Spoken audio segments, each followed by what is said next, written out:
अगर हमारा दिमाग हमारे कंट्रोल में नहीं है ना, तो समझ लीजिए कि हमारी जिंदगी भी हमारे कंट्रोल में नहीं है।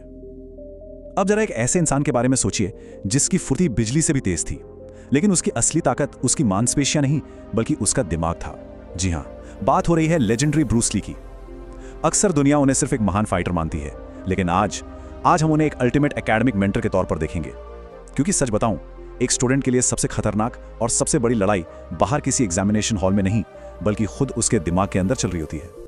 आज की इस खास चर्चा में आप सभी का स्वागत है। आज के इस एक्सप्लेनर का पूरा फोकस ब्रूस ली के उन कमाल के छिपे हुए रहस्यों को डिकोड करने पर है, जिन्हें अगर अपना लिया जाए तो ये जो एग्जाम की एंग्जाइटी और पढ़ाई का भारी भरकम स्ट्रेस है ना, इसे जड़ से खत्म किया जा सकता है। आज हम इन फिलॉसफीज को ऐसे प्रैक्टिकल स्टेप्स में बदलेंगे जो किसी भी आम स्टूडेंट को मेंटली अनस्टॉपेबल बना सकते हैं। तो चलिए अपने दिमाग का मास्टर बनने का ये सफर शुरू करते हैं। आगे बढ़ने से पहले फटाफट आज के रोड मैप पर नजर डाल लेते हैं। हम 6 अहम हिस्सों पर बात करेंगे। पहला, असली दुश्मन को पहचानना। दूसरा, भावनाओं पर काबू पाना। तीसरा, हालातों के हिसाब से ढलना। चौथा, मोटिवेशन से ज्यादा अनुशासन की ताकत। पांचवां, भटकाव के जाल से बचना। और आखिर में सच्ची एकेडमिक पावर हासिल करना। अगर एग्जाम के प्रेशर ने परेशान कर रखा है तो ये स्टेप बाय स्टेप गाइड बिल्कुल एक संजीवनी की तरह काम करेगी।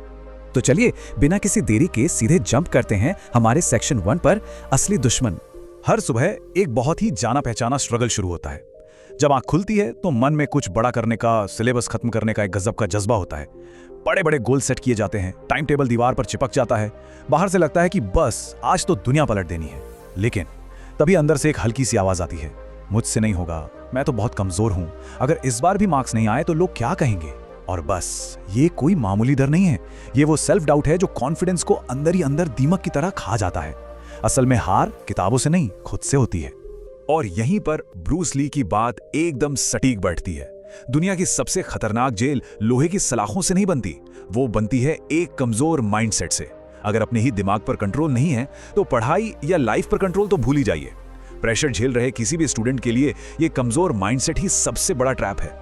जब तक इस मानसिक जेल को नहीं तोड़ा जाता ना, दुनिया की कोई भी बेस्ट बुक या स्ट्रैटेजी काम नहीं आ सकती। अब आगे बढ़ते हैं सेक्शन 2 पर, जो है डर और अपनी भावनाओं पर कंट्रोल करना। ये जानना बड़ा दिलचस्प है कि ब्रूस ली अपने बचपन में बहुत गुस्सैल थे, जरा सी बात पर लड़ पड़ते थे। लेकिन फिर उन्हें एक बहुत बड़ी बात का एहसास हुआ कि अगर इंसान अपने ही इमोशंस का गुलाम बन गया तो वो कभी सच्ची ताकत हासिल नहीं कर सकता। एकेडमिक लाइफ में भी बिल्कुल ऐसा ही तो होता है। अचानक से सामने आया कोई मुश्किल सवाल या मॉक टेस्ट में कम नंबर आने का डर, ये चीजें सीधा पैनिक बटन दबा देती हैं और सोचने समझने की ताकत को जीरो कर देती हैं। ऐसे में एक बहुत ही पावरफुल साइकोलॉजिकल टूल काम आता है, और वो है नंबर 10। जब भी सिलेबस देखकर घबराहट हो तो किताबें बंद करके हार नहीं माननी है, बस 10 सेकंड के लिए रुक जाना है। इसे कहते हैं 10 सेकंड रूल। महसूस सब कुछ करो, लेकिन रिएक्ट बहुत धीरे करो। होता क्या है कि कमजोर माइंडसेट हमेशा पैनिक में आके तुरंत रिएक्ट करता है, बुक्स बंद और सीधा डिप्रेशन चालू।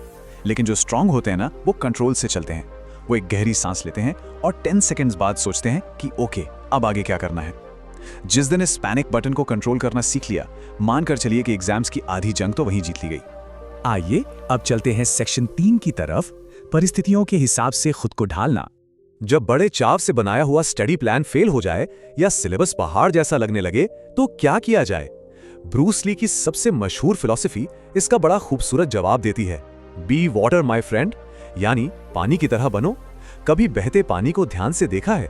वो दिखने में कितना सॉफ्ट, कितना कोमल लगता है, लेकिन वही पानी लगातार गिरकर कठोर से कठोर चट्टान को भी चीर देता है। अपनी ताकत की वजह से नहीं, बल्कि इसलिए क्योंकि पानी कभी रुकना नहीं जानता। अगर रास्ते में पत्थर आ जाए तो वो अपना रास्ता बदल लेता है, पर बहता रहता है। एक रेजिलिएंट स्टूडेंट को भी ना बिल्कुल इसी पानी की तरह होना चाहिए। अब जरा इन 2 माइंडसेट्स को कंपेयर करते हैं। एक तरफ वो कमजोर माइंडसेट है जो स्टडी प्लान फेल होते ही बहाने ढूंढने लगता है, यार आज मन नहीं है, या ये सब्जेक्ट तो मेरे बस का ही नहीं है। और दूसरी तरफ है एक स्ट्रांग माइंडसेट जो बिल्कुल पानी की तरह काम करता है। अगर कोई चैप्टर समझ नहीं आ रहा तो फ्रस्ट्रेट होकर हार मानने के बजाय वो एक नया रिसोर्स ढूंढता है, किसी दोस्त से मदद लेता है या इंटरनेट पर कोई नया लेक्चर खोज निकालता है। मतलब बहाने नहीं बल्कि नए रास्ते तलाशे जाते हैं। और इसी के साथ हम आते हैं सेक्शन 4 पर, मोटिवेशन से कहीं ऊपर, अनुशासन की ताकत। आज के डिजिटल दौर में एक बड़ा ट्रेंड बन गया है। जब भी पढ़ने का मन नहीं करता तो सबसे पहले फोन उठाकर कोई फायर वाला मोटिवेशनल वीडियो देख लिया जाता है। ऐसा लगता है कि बस ये 5 मिनट का वीडियो देखकर ताप मार देंगे। लेकिन सच ये है कि सस्टेनेबल स्टडी हैबिट्स कभी भी सिर्फ मोटिवेशन से नहीं बनती। इसके लिए हमें ब्रूस ली की नाइटली माइंड ट्रेनिंग रूटीन को अपनाना चाहिए। सोने से पहले वो खुद से ये 3 बहुत ही कमाल के सवाल पूछते थे। पहला, आज मैंने क्या नया सीखा। दूसरा, आज मैं कहाँ कमजोर पड़ा। और तीसरा, कल मैं खुद को कैसे बेहतर बनाऊंगा। एग्जाम प्रिपरेशन के लिए ये एक इतना पावरफुल डिसिप्लिन फ्रेमवर्क है कि अगर रोज रात को इसे ईमानदारी से फॉलो किया जाए तो इंप्रूवमेंट की गारंटी है। तो यहाँ टेक अवे बिल्कुल साफ है। मोटिवेशन का बुखार मुश्किल से 2 दिन टिकता है, लेकिन डिसिप्लिन वो पूरी जिंदगी बदल कर रख देता है। कोई भी बाहरी हल्ला गुल्ला किसी स्टूडेंट को लंबे समय तक टेबल पर नहीं बिठा सकता, लेकिन अगर एक स्ट्रिक्ट डिसिप्लिन के साथ हर दिन सिर्फ 1% बेहतर होने का गोल सेट किया जाए ना, तो ये छोटी छोटी कंसिस्टेंसी किसी भी टेम्पररी मोटिवेशनल वीडियो से 1000 गुना ज्यादा असरदार साबित होती है। चलिए अब छलांग लगाते हैं हमारे 5वें सेक्शन पर, द डिस्ट्रैक्शन ट्रैप, यानी भटकाव का जाल। ब्रूस ली अक्सर कहते थे एम्प्टी योर माइंड, यानी अपने दिमाग को खाली करो। सुनने में आसान लगता है, लेकिन आज के हाइपर कनेक्टेड स्टूडेंट्स के लिए ऐसा करना लगभग नामुमकिन सा हो गया है। आज दिमाग खाली कहाँ है, वो तो भरा पड़ा है। एंडलेस सोशल मीडिया स्क्रोलिंग, दूसरों के मार्क्स देखकर खुद को कोसना, नेगेटिव थॉट्स, एग्जाम का डर और दुनिया भर की ओवरथिंकिंग। स्मार्टफोन के इस दौर में ये वो साइलेंट किलर्स हैं जो फोकस को पूरी तरह से खोखला कर रहे हैं। और ये एक बहुत बड़ा अलार्म है, क्योंकि जिस दिन फोकस मर जाता है ना, उस दिन समझ लीजिए कि वो ब्राइट एकेडमिक फ्यूचर भी धीरे धीरे दम तोड़ने लगता है। लेकिन फिक्र की बात नहीं है, इसका एक बहुत ही सिंपल और पावरफुल सॉल्यूशन भी है।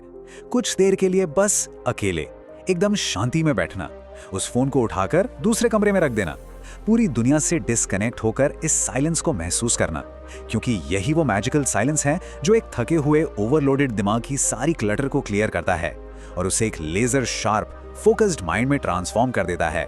और इसी के साथ हम पहुंच गए हैं अपने आखिरी और सबसे शानदार सेक्शन पर, सेक्शन 6, सच्ची एकेडमिक पावर। यहां पर हमें यह समझना होगा कि असल में एकेडमिक सक्सेस दिखती कैसी है। सबसे पहले तो इस मिथक को कूड़ेदान में डाल दीजिए कि टॉपर बनने के लिए पैदाइशी जीनियस होना जरूरी है। बिल्कुल नहीं। ब्रूस ली ने एक बहुत पते की बात कही थी, एक सफल योद्धा और कोई नहीं बल्कि लेजर लाइक फोकस वाला एक एवरेज इंसान ही होता है। ये लाइन इस बात का सबसे बड़ा सबूत है कि सक्सेस के लिए किसी सुपर ह्यूमन ब्रेन की जरूरत नहीं है। एक एवरेज स्टूडेंट जो बार बार फेल होने के बाद भी वापस खड़ा होता है, जो हार मानने से इनकार कर देता है, एंड में वही सबसे बड़ी बाजी मारता है। और ये सब कैसे होता है? ये होता है एक स्ट्रॉन्ग इंटरनल डायलॉग से। जब देर रात पढ़ाई करते वक्त आंखें बंद होने लगे और दिमाग कहे यार मैं बहुत थक गया हूं, तो उस वक्त एक्सक्यूज मत दीजिए, बल्कि उसे कमांड दीजिए, बस आधा घंटा और। जब कोई मुश्किल टॉपिक देकर दिमाग चीखे कि ये मुझसे नहीं होगा, तो मुस्कुराकर जवाब दीजिए, चलो देखते हैं कि आज कौन जीता है। अपने ही दिमाग को इस तरह कमांड देने की आदत ना एक आम स्टूडेंट को अपने माइंड का असली मास्टर बना देती है। कुल मिलाकर बात इतनी सी है कि हमें अपने दिमाग का मास्टर बनना है, उसका नौकर नहीं। ब्रूस ली भले ही आज हमारे बीच नहीं है, लेकिन उनकी ये जो मेंटालिटी है वो आज भी करोड़ों लोगों को अपनी अंदरूनी लड़ाइयां जीतने की जबरदस्त ताकत दे रही है। और अगर आज की ये चर्चा वैल्यूएबल लगी हो तो इसे अपने दोस्तों के साथ अपने स्टडी ग्रुप्स में जरूर शेयर कीजिएगा, ताकि हम सब मिलकर सिर्फ खोखला मोटिवेशन नहीं बल्कि एक रॉक सॉलिड माइंडसेट तैयार कर सके। जाते जाते बस एक बहुत ही गहरा सवाल छोड़े जा रहा हूं, क्या दिमाग एक स्टूडेंट को कंट्रोल करेगा या एक स्टूडेंट अपने दिमाग को कंट्रोल करेगा? याद रखिएगा, बाहर का कोई भी सिलेबस या एग्जाम प्रेशर किसी को कभी नहीं हरा सकता अगर उसने खुद को अंदर से जीत लिया है। यह चुनाव हर सुबह उठकर करना होता है। इसी विचार के साथ सीखते रहिए, आगे बढ़ते रहिए और अपने फोकस को एकदम धारदार बनाते रहिए।